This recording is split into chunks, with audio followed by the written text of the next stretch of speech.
Go love your own enemies. Don't be loving mine. My enemies are the theocratic fascists. I don't love them. I want to destroy them.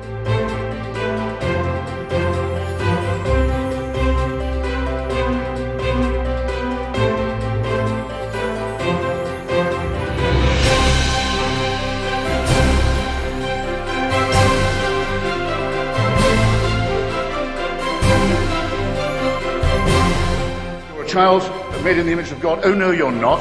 You're a faggot. And you can't join your church and you can't go to heaven. This is disgraceful. It's inhuman.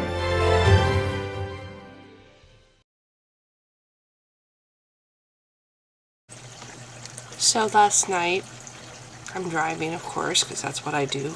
It's pretty much all I do anymore. And I'm behind this car that has a big old sticker on the back. Keep the Christ in Christmas. And my thought was at the time, are you reminding yourself? Is this a personal note to yourself so you don't forget? By the way, don't forget to keep Christ in Christmas. Is that the point of the big bumper sticker on the back of your car? You know, and if so, then why don't you put it on your dashboard where you can see it and be constantly reminded? Why put it on your dashboard? Unless, I don't know, you're trying to presume to tell other people how to celebrate a holiday. You know, people do have other things that they celebrate besides your imaginary fictional character. You know, if you want to keep your imaginary fictional character in your Christmas, that's wonderful. Good for you, you know. Pretend magic is real. I see no difference between that and little children looking, you know, with hope up at the sky before they go to bed, because maybe, just maybe, they'll see a glimpse of the sleigh. Yeah, really no difference. You know, there's no harm in it if you want to keep a little mythical character and make your holiday be about this mythical story. Yeah, that's fine. But it's kind of rude and presumptuous to tell other people what their Christmas should be about too. You know, would you like it if people told you should keep Santa in your Christmas? Don't forget Santa! Don't forget him! It's really important. You put those cookies out in the milk. It's really important. Yeah. Let you go to bed before midnight. Otherwise, you're not going to get any presents. Would you like it if people did that? Well, it's kind of rude, don't you think, to tell other people what needs to be important to them for that? I mean, what about the holiday needs to have the most importance to them? Maybe to them what's the most important thing about the holiday is getting to see their kids. You know, maybe they don't get to have their kids every day, and they get to have their kids this year on Christmas. And that's the most important thing to them. So maybe they should keep their family in Christmas. You know, maybe keep the family in Christmas. Or, you know, some people don't have family, but maybe they're fortunate and they have friends. And maybe on Christmas or around Christmas, they get to go out and have some quality time with friends. And remember, even if they don't get to have quality time, maybe on Christmas Day they want to reflect on how blessed they are to have friends. And yes, atheists can say that word, blessed. That's not restricted to belief in God or religion. I am blessed to have friends. I consider blessed to be the same thing as fortunate. I'm fortunate to have friends. And maybe on Christmas Day, somebody, that time is to reflect on how fortunate they are to have friends or family or a dog to love and to love them back. Or maybe on Christmas, somebody's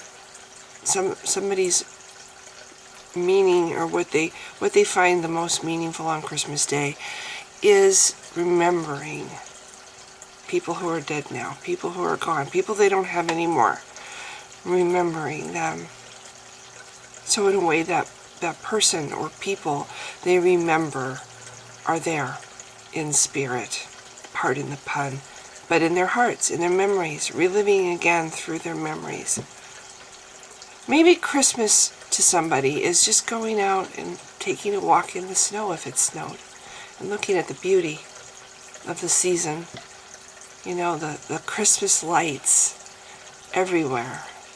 You know, now that they've invented LED bulbs that don't require so much energy, there's a hell of a lot more Christmas lights. Take it from an Uber driver. Everywhere I go, it's amazingly beautiful. So maybe that's their favorite part about Christmas, is going out. And even if it isn't snowing, maybe there's no snow at all, maybe it's raining, maybe they have to ride in their car to stay dry, but they're looking at the lights and other people's happiness that's been expressed in a creative way through the lights. And maybe that's their favorite part of Christmas. Or maybe it's just the smells of Christmas that come. The smell of the pine needles, the smell of the trees. You know, if they don't have a Christmas tree, maybe they just like the smell of pine. Maybe they go out and stand among trees. Maybe they like to pause at the wreath that's on their door and smell the pine. You know, I mean, there's so many happy things. Maybe it's hot apple cider. Maybe it's chestnuts, roasting on an open fire. You know, those are actually really good. There's a vendor in Seattle that sells them. And that's the one thing I miss about working in Seattle, is I miss the chestnuts at Christmas. You know, maybe it's just going to the mall and maybe just sitting on a bench in the mall and watching other people and watching the excitement and you know, on the little kids' faces, the wonder, you know, the belief in magic and all. I remember when I was a little kid, I'd look at the Christmas lights and it felt like magic. The feeling that I would get looking at the Christmas lights. Or we had a street in Waukesha where they had garlands going from street light to street light across. They went across the street, like just, you know, and on each down each side of the road they had these lanterns. I don't know. This is a really old memory. And there were wreaths everywhere, and it was like a magical street. When I was a little kid, I was just like, my favorite street. You know, it was just magical. There's so much about Christmas. Maybe it's the, if you're a parent, the look on your kids' faces when they open that gift that you're especially, you know, you just know they're just gonna fall all over themselves when they see what you got. You know, or just the anticipation that, you know, the little kids get before they open their presents, like the night before or whatever, and they're staring at the tree and they're sneaking opportunities to go up and maybe check out the presents if you put them out before Christmas. I mean, there's just so many wonderful things about this time of year. You know, if you're Jewish, your time of year, and I don't know anything about the Jewish religion, but they have their traditions with the candle lighting and it's about as far as I get. But yeah, the whole thing with Hanukkah and the candle lighting and their traditions are special to them. You know, I've never seen a sign on the back of a car that says, keep the candles in Hanukkah or whatever. I mean, it's just like, I think it's rude to try to tell other people what should matter most to them about the holiday, don't you think? Really, if you think that's somehow important or relevant or special, this mythical thing that you like to believe exists, that's great. But don't tell other people what to prioritize. Don't tell them how to prioritize a special day. Some people don't even think it's special. Some people just, it's just another day. It's a lot of hype. Glad it's over when it's over. You know, a lot of people like that. And they just, you're telling them they should celebrate something. Why? If they don't believe in your mythical character, and they don't believe in Santa Claus, and maybe they don't have family, and maybe they don't even have friends. Maybe their idea of a nice Christmas is just having an extra day off work to get some stuff done around the house, or maybe just sit back and watch movies and have stuff that's really bad for them, and maybe have some champagne or, hate this stuff. Actually, not so bad, but the headache the next day is not worth it. Anyway, putting stickers all over your car, telling people, if they don't believe in your myth and they want to celebrate Christmas in their own way, that is not called a war on your Christmas. You are free to believe whatever you want and celebrate however you want to. But putting that in other people's faces and trying to dictate to other people what they should regard as special in their hearts. I never cease to be amazed at the audacity and arrogance displayed by Christians and Christianity, and never more so than at this time of year. You don't tell other people what should be special in their hearts. Everybody is different. Everybody feels differently. Everybody believes in different things. And you know what? This is a really big point. Everybody's beliefs are as special to them and as important to them as your beliefs are to you. I'm going to repeat it. Everybody's beliefs are special and important to them, just as special and important to them as your beliefs are special and important to you. Stop treading all over everybody else's beliefs and stop trying to dictate to everybody else what they should believe. Your beliefs aren't important. My beliefs are more important than yours. How dare you have beliefs that are different than mine? Ooh, you're a bad person. You deserve to go to hell because you don't believe the same way I do. I fail to understand how any intelligent adult can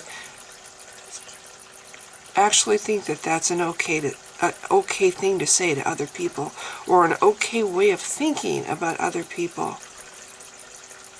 Everybody's different. People believe different things. And they have a right to celebrate a day that might be special to them too. Maybe just as special to them as it is to you. However they want to. Or not celebrate it however they want to. Anyway, amazing what can happen when you see a very annoying and obnoxious bumper sticker. That's the other thing. Those stupid fish all over people's cars. Really? Why? I've always wondered that. Why? And you know what's really funny? Usually the crappiest, rudest drivers, the ones that flip you off, or shake their fist at you, have that fish on the back of their car. Yeah. Anyway, I felt like actually doing a video about religion. I've been bombarding my channel with oh my gosh, stuff about my book. People don't quite understand, maybe, how amazing this is. First time in 10 years that I have had an interest, that hasn't just been a fleeting thought toward my book. It's a really good thing. Depression absolutely squashed my creativity. And I feel like the whole Planet of the Apes thing, the interest in the characters, has rekindled that. This is another step toward healing for me. So it's a really good thing. If I lose subscribers because they don't like the fact that chapters from a fiction book that I wrote are showing up on their feed or whatever, I don't care. You don't have to subscribe to me. This is really a big deal for me, and I'm excited. I think it's a really good thing. So anyway, if you've been watching, thank you. Bye. I am absolutely convinced that the main source of hatred in the world is religion. And I think it should be religion treated with ridicule and hatred and contempt. Share the same way.